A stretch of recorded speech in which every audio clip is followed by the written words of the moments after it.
شهر رمضان الذي أنزل فيه القرآن هدى للناس وبينات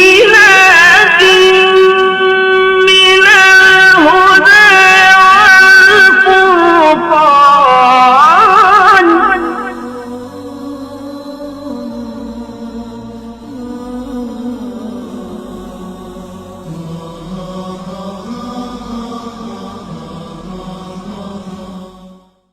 بسم اللہ الرحمن الرحیم. الحمد للہ رب العالمین والصلاة والسلام علی اشرف الانبیاء والمرسلین وآلہ الطیبین الطاہرین. اجتماعی فسادات کے حوالے سے گفتگو جاری ہے اور اجتماعی فسادات سے مقابلہ کرنے کے لیے، فسادات کو روکنے کے لیے کچھ سلوشنز، طریقے آپ کی خدمت میں بیان کیے، اور آج ایک اور طریقہ آپ کی خدمت میں بیان کرنا چاہتا ہوں. وہ یہ ہے کہ ہمارے معاشرے میں اگر معاشرے کا ہر فرد، ہر شخص اپنے حساب سے اپنی شرعی ذمہ داریوں پر عمل کر لیں، اپنی شرعی ذمہ داری کو سمجھیں، اپنی تکلیف کو سمجھیں اور اس پر عمل کریں، یہ بھی ایک بہترین طریقہ ہے فسادات سے مقابلہ کرنے کے لیے. اور تکلیف کے حوالے سے، ذمہ داریوں کو انجام دینے کے حوالے سے لوگوں کی 3 قسمیں ہیں. کچھ لوگ اپنے ذمہ داری کو بنحو احسن انجام دیتے ہیں، مطیع ہیں، اللہ کا اوبیڈین ہیں. جس طرح جب حضرت ابراہیم نے فرمایا اسماعیل سے کہ اللہ کا حکم ہے، آپ کو اللہ کی راہ میں قربان کرنا ہے، تو اسماعیل نے کیا فرمایا؟ یا بت افعل، انجام دے دے، جو حکم ہوا ہے افعل، اس حکم کو انجام دے دے، میں تسلیم ہوں، قبول کر لیے. یہ مطیع، اللہ کے فرمان اور حکم کے سامنے انسان تسلیم ہے. کچھ لوگ، دوسرا گروہ وہ ہیں کہ اپنی ذمہ داریوں پر عمل نہیں کرتے. اللہ نے نماز کا حکم دیا ہے، وہ نماز نہیں پڑھتا ہے. روزہ کا حکم دیا ہے، وہ روزہ نہیں رکھتا ہے. اور اسی طرح حج کا، زکوٰۃ کا حکم دیا ہے لیکن زکوٰۃ دینے کے لیے تیار نہیں ہیں. اسی طرح پروردگار نے، یہ تکلیف ہے، یہ ہماری ذمہ داری ہے، پروردگار نے امامت کی اطاعت کو واجب قرار دیا ہے، امامت کی اطاعت کا حکم دیا ہے. لیکن ہم دیکھتے ہیں تاریخ میں حارث بن نعمان نے کیا کہا؟ میں قبول نہیں کر سکتا ہوں. پیغمبر نے فرمایا اللہ کے حکم سے میں نے علی کو امام بنایا ہے. تو اس نے کہا اگر یہ اللہ کا حکم ہے مجھ پر عذاب نازل کر دے، لیکن اس حکم کو ماننے کے لیے وہ تیار نہیں ہیں. تو کچھ لوگ اپنے فرائض کو، ذمہ داریوں کو انجام دینے کے لیے حاضر نہیں ہیں. اور تیسرا گروہ نہ صرف ذمہ داریوں پر عمل نہیں کرتے بلکہ مخالفت بھی کرتے ہیں، دشمنی بھی کرتے ہیں. جس طرح عبداللہ ابن ابی کے بارے میں نقل ہوا، یہ پورا سورہ منافقین کا سورہ اس کی شان میں، اس کے بارے میں، یہ ابی کے بارے میں نازل ہوا ہے.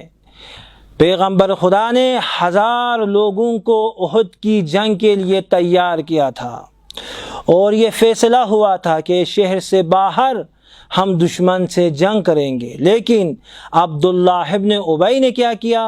رسول کے حکم کو نہیں مانا، اپنی ذمہ داری پر عمل نہیں کیا. اس کی ذمہ داری کیا ہے؟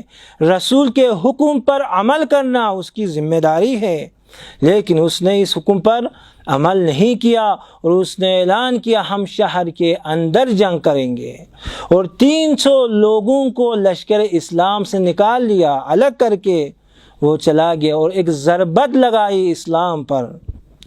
تو کچھ لوگ نہ صرف اپنے ذمہ داریوں پر عمل نہیں کرتے بلکہ مخالفت بھی کرتے ہیں، دشمنی بھی کرتے ہیں۔